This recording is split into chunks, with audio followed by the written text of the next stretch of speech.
Hope you enjoy everyone. Thanks for watching. This is Sellavin Island. Give my latest review of Naruto Shippuden, episode 484. This is a part of the new Sasuke story arc. It's definitely very unique. I really like the animation episode. It was definitely very well done. The story, the pacing overall, it's definitely very unique. They definitely went all out on this. Probably more than usual. I haven't seen them do something like this since, the Chikara power stuff that happened way back in like the 200s and stuff, when they were celebrating 500 episodes. This is definitely very unique. Anyway, let's get started. The story starts off, this is old man, and he's kind of a traveler. He's going to place to place, but it turns out he used to be a member of the Anbu Black Ops of the Hidden Leaf. That means he's a shinobi. Then all of a sudden, boom, out of nowhere, as someone cast the genjutsu on him, and and it leads to the start of this big story. Apparently, here we go back to the Hidden Leaf. There's been stories of missing people, all over the Hidden Leaf. Several missing people are missing. All of them shinobi. Hey, one of them is named Mr. Tursa. He's a friend of Ino's who goes by the flower shop a lot. They're all former shinobi. Hey, to go into the village, they seem to be attacking it, but they're placed into some kind of genjutsu, like I said before. But it's not their fault, They're kind of like walking zombies, just going to the mission, going into the village, but not under their own will. We also get to see that if you hurt them, the pain, they don't feel the pain, but if you wound them and they bleed, their body shriveled up, turns into a giant ball and explode. They're basically human suicide bombs, And it kind of reminds me of how, if you guys watch Full Metal Alchemist, remember the Crimson Alchemist? He used people as fuel for explosives. He was a very sick man, using people as bombs. He's a very sick human being, when you think about it, it's the same thing. And so the people are being hurt, and used tools for destruction, and it's not their fault, They're also being placed by some kind of genjutsu, So they have to stop the enemy as best they possible. Also, but they don't know how to undo this genjutsu. They managed to save the village, but several of the people died. It's a tough time. Seeing how they work together, Shikamaru, Choji, Ino, Sakura, Naruto, Hinata. It was definitely a good sight.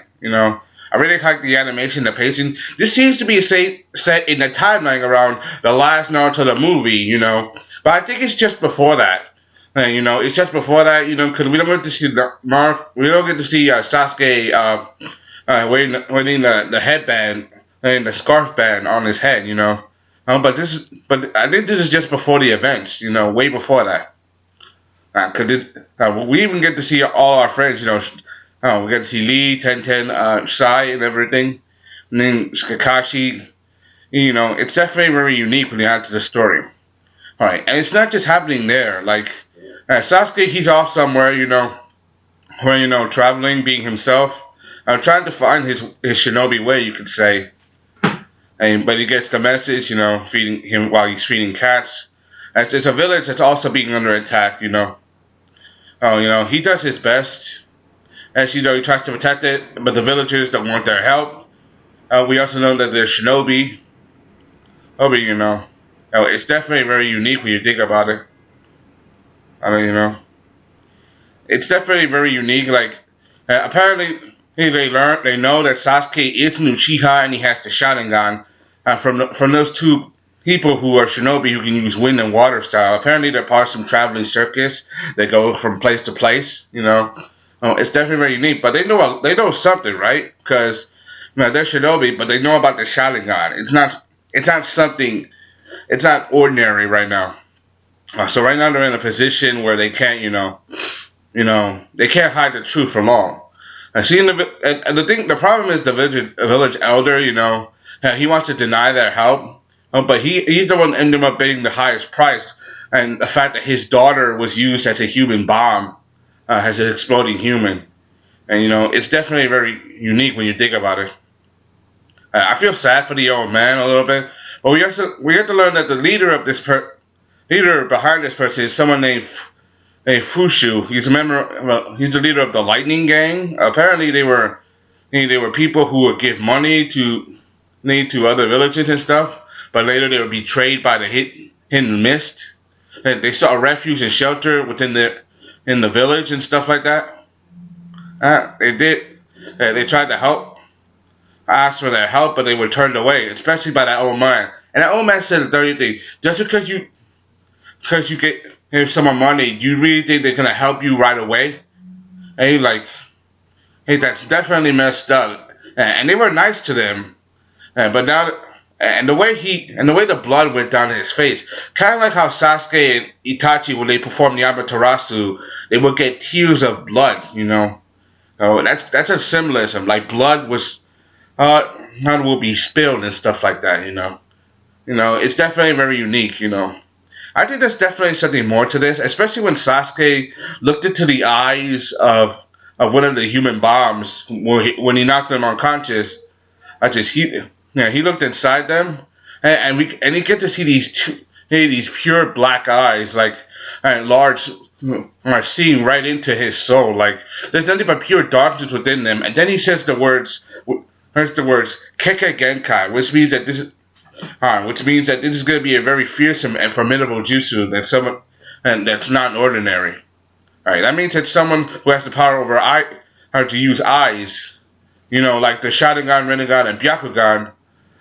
Someone with eye power who's able to manipulate people, you know, do it and using just his eyes. That means he has power that rivals that of the Sharingan. But the freaks don't say out like that. It's definitely we're definitely dealing with not an ordinary person, you know. But I really like how this story is going so far. This is supposed to be. I think this is supposed to make sure that Sasuke is the main protagonist of this story. That means they're going to be the main. It's going to be this Fusa guy, you know. So the others are probably going to help out either way. It looks like we're going to see Yamato again. We haven't seen him in a while. I can't wait to see how this story's going to adapt, you know. I give it a thumbs up because the animation was pretty good, and I really like the pacing. You know, I wish we got, but I wish we got a little more. But remember, this is just the first part. There's still more on its way. Anyway, that's all I gotta say. Hope you enjoyed. Thanks for watching. Thank you. This has been my latest review on Naruto Shippuden. I'm out. Peace.